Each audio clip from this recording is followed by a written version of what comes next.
channel Kitchen in the Dark. In the kitchen of equality, blindness doesn't dim the flavor.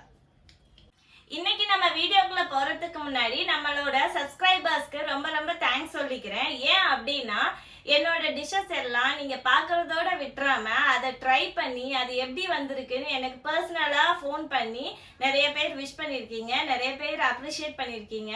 நம்மள போட்ட ஷார்ட்ஸுக்கும் நிறைய appreciations கிடைச்சிச்சு. Plus cited பீப்புள்ஸும் அதை try பண்ணி பார்த்துட்டு எவ்வளோ நல்லா இருந்துச்சு அப்படின்னு எனக்கு ஃபீட்பேக் கொடுத்துருக்கீங்க. ஸோ அதுக்கெல்லாம் பெரிய தேங்க்ஸ். வாங்க இன்னைக்கு வீடியோக்குள்ள போலாமா? இன்னைக்கு நம்ம என்ன சமைச்சு பார்க்கலாம் அப்படின்னு யோசிச்சுட்டே இருக்கும்போது ஒரு மசியல் பண்ணலாம் அப்படின்னு தோணுச்சு. எதை வச்சு மசியல் பண்ணலாம்னு தோணும் போது இந்த கருணக்கிழங்கு இருக்கு பார்த்தீங்களா, இதுல நிறைய ஹெல்த் பெனிஃபிட்ஸ் இருக்கு. ஸோ இது ரொம்ப உடம்புக்கு நல்லது. சரி, இதை வச்சு ஒரு டிஷ் பண்ணலாம் அப்படின்னு சொல்லிட்டு தான் நம்ம கருணக்கிழங்கு இன்னைக்கு சூஸ் பண்ணியிருக்கோம். இது பிடி கருணைன்னு சொல்லுவாங்க, இங்கிலீஷ்ல யாம் அப்படின்னு சொல்லுவாங்க. இதோட இன்னொரு வெரைட்டி தான் சேனக்கிழங்கு, அது எலிஃபென்ட் யாம் அப்படின்னு சொல்லுவாங்க. ஸோ இதை வச்சு என்னென்ன சமைக்க போறோம், அதுக்கு தேவையான பொருட்கள் என்னன்னு சொல்லி பார்க்கலாமா? நமக்கு ஃபர்ஸ்ட் கருணக்கிழங்கு மசியல் செய்யறதுக்கு கருணக்கிழங்கு தேவை. ஸோ இது ஒரு மீடியம் சைஸ்ல ஒரு 4 நம்பர் எடுத்திருக்கேன். அப்ராக்சிமேட்டா ஒரு 500 கிராம்ஸ் இருக்கும். இந்த கருணக்கிழங்கு எப்படி இருக்கும்னா மேல ஒரு கருப்பு கலர் தோல் இருக்கும், ஒரு கொழக்கட்டை மாதிரி இருக்கும். இதை பிடிச்சி பார்த்தீங்கன்னா நீளமா ஒரு கொழக்கட்டை மாதிரி இருக்கும். நம்ம கேரட்டு இதெல்லாம் இருக்கு பார்த்தீங்களா, அது ரேடிஷு இதெல்லாம் இருக்குல்ல, அது மாதிரி இது கொஞ்சம் பஞ்சா ஒரு கொழக்கட்டை மாதிரி கையில பிடிச்சி பார்க்கும்போது சொல்லுவாங்க. இதுக்கு பிடிக்கரணன்றது பேரு. ஸோ இதை வச்சுதான் இன்னைக்கு சமையல் செய்ய போறோம். சின்ன வெங்காயம் ஒரு பவுல் ஃபுல்லா பொடியா ஃபைனா சாப் பண்ணி எடுத்து வச்சிருக்கேன். இதுக்கு சின்ன வெங்காயம் தான் போடணும், அப்பதான் டேஸ்ட் நல்லா இருக்கும். மீடியம் சைஸ்ல 2 தக்காளி ஃபைனா சாப் பண்ணி எடுத்து வச்சிருக்கேன். 1 டீஸ்பூன் தனி மிளகாய் தூளோட 2 பிஞ்சு மஞ்சள் தூள் போட்டு எடுத்து வச்சிருக்கோம். ஒரு முடிச்ச பூண்டு கூட ஒரு 5-6 மிளகு போட்டு இடிச்சு எடுத்து வச்சிருக்கேன். தாளிக்கிறதுக்கு தேவையான வெந்தயம், 2 சல அளவு புளி எடுத்து நல்லா ஊற வச்சு கரைச்சு ஒரு பவுல்ல எடுத்து வச்சிருக்கோம். தாளிக்கிறதுக்கு தேவையான நல்லெண்ணெய் ஒரு 50 ml எடுத்து வச்சிருக்கோம். உப்பு தேவையான அளவு. நம்ம கருணக்கிழங்கு மசியல் செய்யறதுக்கு ஃபர்ஸ்ட் நம்ம கருணக்கிழங்க வேக வைக்க போறோம். அதுக்கு ஒரு சின்ன குக்கர் எடுத்திருக்கேன், 3 லிட்டர் குக்கர். அதுல நான் கருணக்கிழங்கு எல்லாமே சேர்த்துட்டேன். அதை நீங்க வேக வைக்கிறதுக்கு முன்னாடி நல்லா வாஷ் பண்ணிடுங்க. நல்லா நிறைய தண்ணி பிடிச்சு அதை முங்குற அளவுக்கு தண்ணியில போட்டு நல்லா கொஞ்ச நேரம் ஊற வச்சுட்டு அதுக்கப்புறமா நல்லா தேய்ச்சி கழுவினீங்கன்னா அதுல உள்ள மண் எல்லாமே போயிடும், நல்லா கிளீனா வந்துடும் நமக்கு. இப்ப நான் கருணக்கிழங்கு எல்லாமே உள்ள சேர்த்துட்டேன். அது கூட தண்ணி சேர்த்துக்கிறேன். அவ்வளோன்னு இல்லை, அது முங்குற அளவுக்கு தண்ணி சேருங்க போதும்.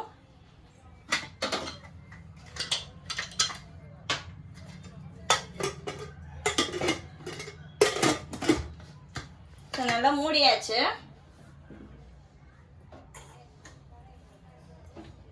நம்ம நாப ரைட் டு லெஃப்ட் கையை பார்த்து ஸ்ட்ரைட்டா கொண்டு வந்து அடுப்பு ஆன் பண்ணியாச்சு. இப்ப நம்ம லெஃப்ட் சைடு கொண்டு போய் சிம் பண்ணியாச்சு. நான் மெதுவா குக்கரை பிளேஸ் பண்ணிக்கிறேன். இப்போ நான் ஃப்ளேம் ஃபுல்லா வச்சுட்டேன், ஸ்ட்ரைட்டா வச்சுட்டேன். ஆவி வரட்டும், நம்ம விசில் பிளேஸ் பண்ணிக்கலாம். நல்லா ஆவி வந்துருச்சு. நம்ம ஃப்ளேமை இப்ப குறைச்சிக்கலாம். சிம் பண்ணிட்டு மெதுவா பார்த்து நான் விசில போட்டாச்சு. இப்ப ஃப்ளேம் நான் ஃபுல்லா வச்சுட்டேன். இது 3 விசில் வரட்டும், நல்லா ஸ்டீம் அடங்கட்டும். அதுக்கப்புறம் என்ன பண்ணலாம்னு பார்ப்போம்.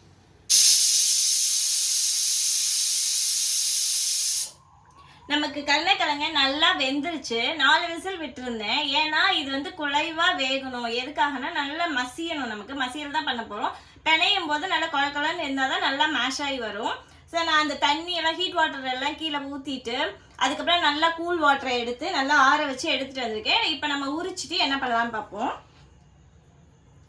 மேல் தோல் அழகா ஈஸியா நமக்கு உரிக்க வரும். நல்லா அது குழஞ்சி வெந்துருச்சுன்னா. ஸோ இந்த தோலெல்லாம் நம்ம வேஸ்ட் பண்ண வேணாம், இதில் தொகையில் அரைக்கலாம். ஸோ நான் அதனால ஒரு பிளேட்டில் எடுத்து வச்சுக்கிறேன்.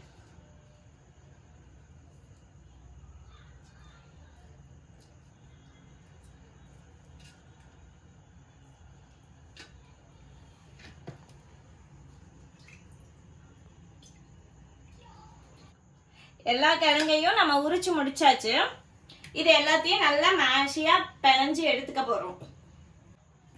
இது நீங்க கையை வச்சு நல்லா மசிச்சு நல்லா கொலன்னு பிணைஞ்சு எடுத்துக்கோங்க. இந்த மாதிரி கெட்டி இல்லாம பிணைஞ்சுக்கோங்க. நல்லா பிசைஞ்சிட்டேன். குட்டி குட்டி லங்ஸ் தான் இருக்கு, பெரிய பெரிய லங்ஸ் எல்லாம் இல்லை. நல்லா ஃபைனா பிசைஞ்சாச்சு. இது கூட புளி கரைசலை சேர்த்துக்கலாம். ஏன் அப்படி சேர்க்குறோம் அப்படின்னா இதுல வந்து ஒரு அரிப்பு தன்மை இருக்கும். ஸோ அது வந்து புளியில ஊறும் போது அந்த அரிப்பு தன்மை வந்து நமக்கு குறைச்சி கொடுக்கும். நிறைய புளிப்பு சேர்க்காதீங்க, ஒரு கொஞ்சமா சேருங்க. ஏன்னா இது நிறைய மெடிசினல் பெனிஃபிட்ஸ் இருக்கு. ஸோ அதனால கொஞ்சமா புளி சேர்த்துக்கலாம். ஸோ இது இப்படியே ஊறிட்டே இருக்கட்டும். நம்ம எப்படி தாளிக்கலாம்னு பார்க்கலாம். நம்ம ரைட் டு லெஃப்ட் நேராக கொண்டு அடுப்பு ஆன் பண்ணியாச்சு. ஒரு அகலமான பாத்திரம் வச்சாச்சு. மீன் குழம்பெல்லாம் செய்யற மாதிரி ஒரு அகலமான பாத்திரம் வச்சிருக்கேன். அப்ப நம்ம கிண்டும் போது நல்லா இருக்கும். நம்ம ஃப்ளேம் நிறைய ஃபுல்லாவே வச்சுட்டேன். பாத்திரம் ஹீட் ஆகட்டும்.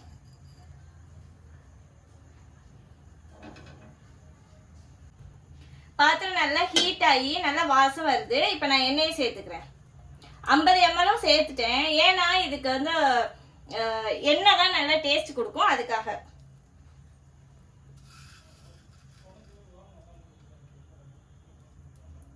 எண்ணெய் ஹீட் ஆயிடுச்சு. ஒரு 4-5 வெந்தயம் சேர்த்துக்கிறேன். வெந்தயம் நல்லா பொரிஞ்சிருச்சு. சின்ன வெங்காயத்தை சேர்த்துக்கலாம்.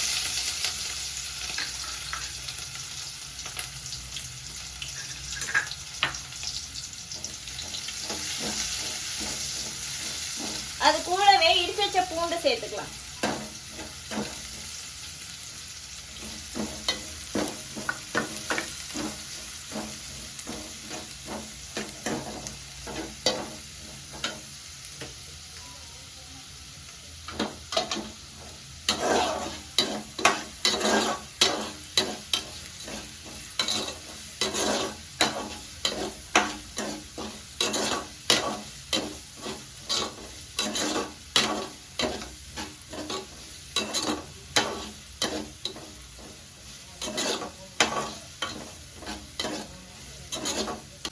வெங்காயம் நல்லா வதங்கிடுச்சு. இப்ப நம்ம தக்காளி எல்லாம் சேர்த்துக்கலாம்.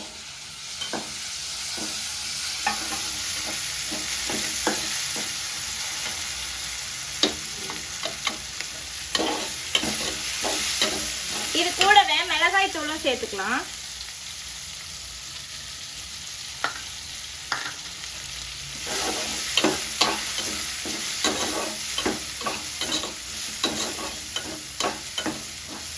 நல்லா மசிஞ்சு வெந்துருச்சு. இப்ப நம்ம கருணக்கிழங்க வந்து புளி தண்ணியில ஊற வச்சிருக்கோம் இல்லையா, அது எல்லாத்தையும் உள்ள சேர்த்துக்கலாம்.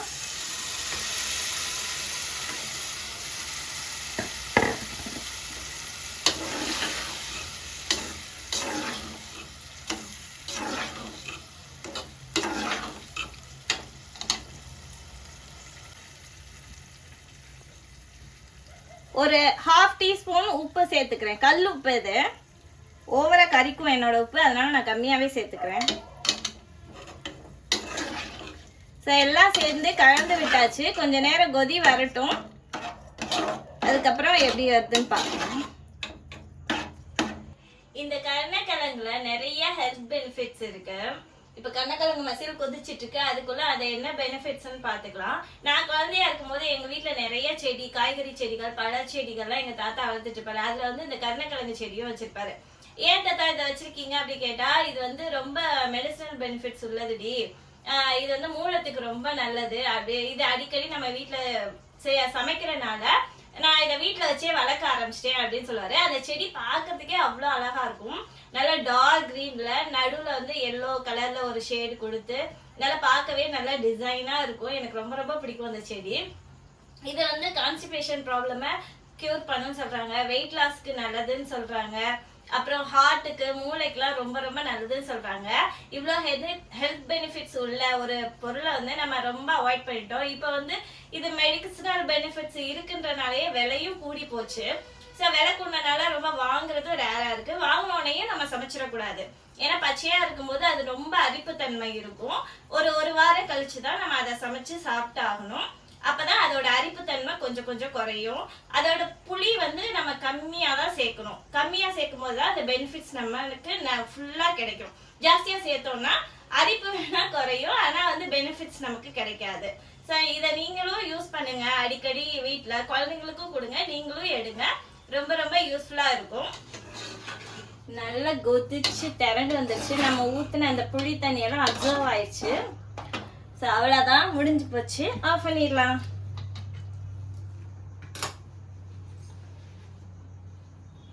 அடுப்புலேருந்து இறக்கி கீரை வச்சாச்சு. எப்படி இருக்குன்னு டேஸ்ட் பண்ணி சொல்லிடுறேன். அதுக்கு முன்னாடி ஒரு முக்கியமான விஷயத்த மறந்துட்டேன். நமக்கு அடிக்கடி சின்ன வயசுல இப்பெல்லாம் கிரே ஹேர் வர ஆரம்பிக்குதுல, இந்த கருணைக்கிழங்கு சாப்பிட்டா கிரே ஹேர் வர்றதையே ரொம்ப நாள் தள்ளி போடுமா. ஸோ அதனால கண்டிப்பா எல்லாரும் வீக்லி ட்வைஸ் ஆகுது இந்த கருணைக்கிழங்கு குழம்பாவோ மசீலாவோ துவையலாவோ எப்படியோ ஒரு வகையில நீங்க எடுத்துக்க பழகுங்க. ஸோ எப்படி இருக்குன்னு பார்ப்போம்.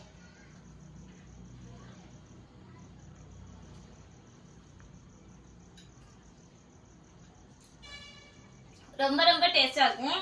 அந்த சின்ன வெங்காயம், நல்லெண்ணெய், இந்த பூண்டு மிளகோட ஃப்ளேவரோட சூப்பரா இருக்கும். நீங்களும் செஞ்சு பாருங்க. இது நல்லா சூடான சாதத்தோட நல்லெண்ணெய் சேர்த்து பிசைஞ்சு சாப்பிட்டா இன்னும் டேஸ்டா இருக்கும். அது சாம்பார் ரசம் கூட சைட் டிஷ்ஷாவும் எடுத்துக்கலாம். உங்களுக்கு எப்படி பிடிக்குதோ அப்படி எடுத்து பழகுங்க. நெக்ஸ்ட் வீடியோல பார்க்கலாம். அது வரைக்கும் டடா பபாய்.